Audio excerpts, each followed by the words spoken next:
Shalom Bapak Ibu Saudara-saudaraku yang dikasihi Yesus Kristus, apa kabar? Renungkanlah terus firman Tuhan. Kalau kita berjumpa pada saat ini, bersyukurlah kalau kita boleh mendengarkan atau membaca firman Tuhan, mengingat firman Tuhan. Apalagi kalau kita bisa melakukan firman Tuhan, maka hidupmu akan beruntung. Hidupmu penuh dengan sukacita dan damai sejahtera. Amin. Firman Tuhan yang menjadi renungan bagi kita hari ini yaitu yang terambil dari Keluaran pasal yang ke-24 ayat yang ke-4. Dikatakan demikian. Lalu Musa menuliskan segala firman Tuhan itu.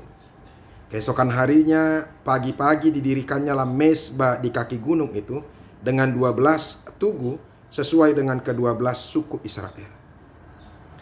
Bapak Ibu Saudara-saudara, firman Tuhan ini yaitu mau menceritakan kepada kita ketika Musa dipanggil oleh Tuhan naik ke Gunung Sinai untuk menerima firman Tuhan atau titah Tuhan yang ke-10 itu, dan juga peraturan-peraturan dan perkataan-perkataan Tuhan yang harus mereka lakukan atau bangsa Israel lakukan. Kemudian ketika Tuhan sudah memberikan itu, Musa menuliskan itu. Yang menjadi pertanyaan kepada kita, kenapa Musa harus menuliskannya? Ada beberapa alasan, yaitu saya bilang 4M. Yang pertama yaitu supaya firman Tuhan itu bisa dibaca atau membaca firman Tuhan. Yang kedua, supaya firman Tuhan itu bisa didengarkan, mendengarkan firman Tuhan. Yang ketiga, supaya kita terus bisa mengingat firman Tuhan. Ingatlah firman Tuhan. Yang keempat, supaya kita boleh melakukan apa yang Tuhan katakan melalui firman-Nya. Jadi oleh karena itu, melalui firman Tuhan bagi kita hari ini, kalau Musa menuliskan ini, ya, firman Tuhan, titah-titah Tuhan, peraturan-peraturan Tuhan yang Tuhan sampaikan, supaya kita boleh berjalan di jalan Tuhan, maka kita harus hidup dalam firman Tuhan.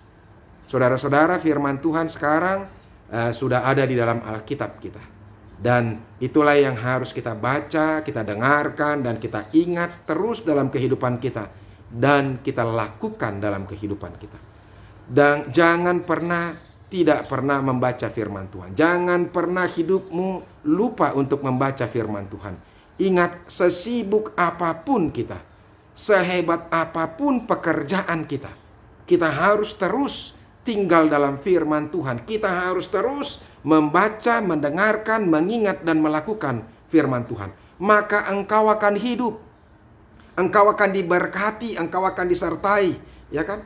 Pikiranmu akan terang. Sebab itulah yang dikatakan oleh pemazmur, ya, firman-Mu, Mazmur 119 ayat 105 itu, firman-Mu adalah pelita bagi kakiku dan terang bagi jalanku.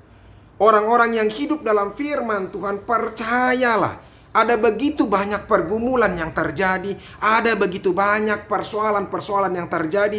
Ketika kita meletakkan semuanya di dalam firman Tuhan, terang firman Tuhan, maka pikiran kita akan terang. Kita akan mengalami sukacita, kita akan mengalami kekuatan, sehingga kita boleh menghadapi setiap persoalan demi persoalan yang kita hadapi. Makanya hidup kita harus dikuasai oleh firman Tuhan. Yosua katakan, kalau engkau mau hidupmu beruntung dan berhasil, engkau harus menghayati firman Tuhan. Dan engkau harus berhati-hati dalam hidupmu supaya engkau melakukan firman Tuhan. Jangan ke kiri dan jangan ke kanan. Mari kita lihat dulu Yosua pasal yang pertama ayat yang ke-7 dan ayat yang ke-8. Hanya kuatkan dan teguhkanlah hatimu dengan sungguh-sungguh, bertindaklah hati-hati. Itu bertindaklah hati-hati, apa dikatakan? Sesuai dengan seluruh hukum Taurat, hukum Tuhan, ya, hukum yang telah diperintahkan kepadamu oleh hambaku Musa. Itu tadi yang dituliskan oleh Musa, supaya mereka bertindak hati-hati sesuai dengan hukum yang Tuhan lakukan, yang Tuhan berikan kepada Musa. Ya, jadi makanya kita pun juga harus terus menerus bertindak dengan hati-hati. Itu supaya jangan sampai ada orang yang melakukan eh, hidupnya atau melakukan kegiatannya tidak sesuai dengan firman Tuhan, Tuhan akan marah.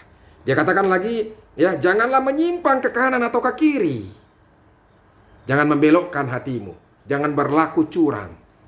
Saat ini ada banyak orang berkata, susah, kalau hidup nggak curang, hidup terlalu benar-benar amat, nggak akan dapat berkat. Saya mau katakan, Tuhan tahu apa yang harus dia lakukan. Itu pikiran manusia. Makanya pikiran tentang Tuhan kita tidak akan mampu. Saya selalu katakan, otak kita yang hanya cuma segenggam kepalan tangan ini tidak akan bisa mengerti cara berpikir Tuhan. Kita yang mengatakan mungkin susah sekali, tapi Tuhan tahu bagaimana caranya memberikan berkatnya kepada kita. Makanya hidupi firman Tuhan itu. Jangan menyimpang ke kanan atau ke kiri. Tetap lurus saja, supaya engkau beruntung kemanapun engkau pergi. Jadi supaya kita beruntung kemanapun kita pergi. Makanya hidupi hidupmu dalam firman Tuhan. Dikatakan ayat 8 lagi, janganlah engkau lupa memperkatakan kitab Taurat ini. Satu kewajiban bagi umat Israel dan kita juga pada saat ini untuk memperkatakan ini. Paling tidak kepada keluarga kita, kepada anak-anak kita, kepada istri kita. Jadi makanya di keluarga itu harus terus ada firman Tuhan. Kita harus lakukan ibadah, baik ibadah malam kalau ibadah malam yang sempat, atau ibadah pagi yang sempat, tetapi harus melalui firman Tuhan. Jangan pernah kita melakukan kegiatan kita tanpa mendengarkan firman Tuhan. Ya, dia katakan, tetapi renungkanlah itu siang dan malam. Siang dan malam, supaya engkau bertindak hati-hati sesuai dengan segala yang tertulis di dalamnya. Sebab dengan demikian perjalananmu akan berhasil dan engkau akan beruntung. Ingat, ini firman Tuhan. Apa yang dikatakan Tuhan itu kebenaran. Tidak mungkin salah. Lakukanlah sesuai yang dikatakan oleh Tuhan, maka engkau akan berhasil dan beruntung. Berhasil, saya harus katakan, bukan saja hanya berbicara soal materi. Bukan hanya berbicara soal materi. Jadi jangan pikir kalau misalnya kita sudah baca firman Tuhan, merenung, kita harus kaya. Oh, bukan. Bukan itu intinya. Materi, percayalah, hidup dalam materi pun tidak akan memastikan bahwa kita akan hidup bahagia. Yang penting ketika kita melakukan sesuatu, Tuhan sediakan berkatnya. Itu yang paling penting kepada kita. Kita mau pergi, Tuhan akan sediakan buat kita ongkos. Bagaimana caranya kita tidak tahu, tapi Tuhanlah yang lakukan. Ya, tapi kita harus bekerja, bukan berarti tidak bekerja. Oh, berdoa saja lantas Tuhan akan sediakan, bukan. Tapi kita bekerja. Kadang-kadang kita nggak ngerti apa yang mau kita lakukan. Kadang uang kita kurang misalnya seperti, tapi Tuhan yang akan sediakan melalui orang lah dan macam-macam caranya. Ya, jadi kita akan berhasil. Hidup kita akan berhasil. Berhasil dalam diri kita sendiri. Apa yang boleh kita kerjakan berhasil dan kita boleh menikmati itu. Anak kita sekolahkan berhasil, bukan hanya berhasil saja dalam sekolahnya, tapi dia tetap menjadi orang yang dengar-dengaran dengan Tuhan dan dengar-dengaran dengan orang tuanya. Ada begitu banyak anak-anak yang berhasil pada saat ini, tapi tidak mau mendengarkan orang tua. Bahkan menolak, membenci, tidak mengasihi, bahkan tidak membalaskan yang baik yang orang tuanya sudah lakukan. Itu banyak sekali cerita tentang itu pada saat ini. Ya, kita sudah disekolahkan dengan begitu luar biasanya pengorbanan orang tua, tapi sering sekali kita bisa mampu melupakan, bahkan kita malu dengan orang tua kita. Ini luar biasa kemanusiaan kita. Kalau saya bilang, sejelek apapun, semiskin apapun orang tua kita, kalau andaikan kita berhasil menjadi orang yang hebat, justru kita bangga dengan orang yang seperti itu, kita boleh berhasil. Kalau ada orang yang berhasil karena orang tuanya hebat, itu biasa. Kalau ada orang yang berhasil karena orang tuanya dokter, itu biasa. Tapi kalau engkau berhasil, orang tuamu cuma petani, orang tuamu cuma pemulung, itu luar biasa. Harusnya kita bangga kepada mereka. Jangan justru malu dengan mereka. Ya, itu yang harus kita lakukan. Jadi jangan tinggi hati. Jadi supaya hidup kita beruntung, kan gitu. Jadi keberhasilan itu bukan hanya soal bicara materi, tapi keberhasilan, kenyamanan dalam kehidupan. Sehingga kita boleh berada dalam kedamaian. Pada saat ini, hal yang paling penting adalah kedamaian. sukacita, bukan harta dan segala-galanya. Kita membutuhkan materi, tapi bukan itu segala-galanya. Hanya firman Tuhan. Itu yang pertama. Yang kedua yang mau disampaikan oleh firman Tuhan bagi kita hari ini, yaitu lalu Musa dikatakan di situ apa? Keesokan harinya pagi-pagi didirikannya mezbah di kaki gunung itu. Dalam setiap hal yang dikerjakan Musa, pasti dia akan mendirikan mezbah sebagai tempat dia mengorbankan korban, sebagai tanda dia minta keselamatan dan doa akan penghapusan akan dosa-dosanya. Ya, itu bagian yang harus terus dia lakukan kepada Tuhan dan terus berkomunikasi kepada Tuhan. Jadi kemanapun dia pergi, dia bangun mezbah supaya dia bisa menyampaikan seluruh hidupnya hanya ke dalam tangan Tuhan. Saya mau katakan kepada kita saudara-saudara, mari bangun mezbahmu. Mezbah yang dikatakan itu bukan selalu hanya berupa tempat atau tugu atau gereja, bukan.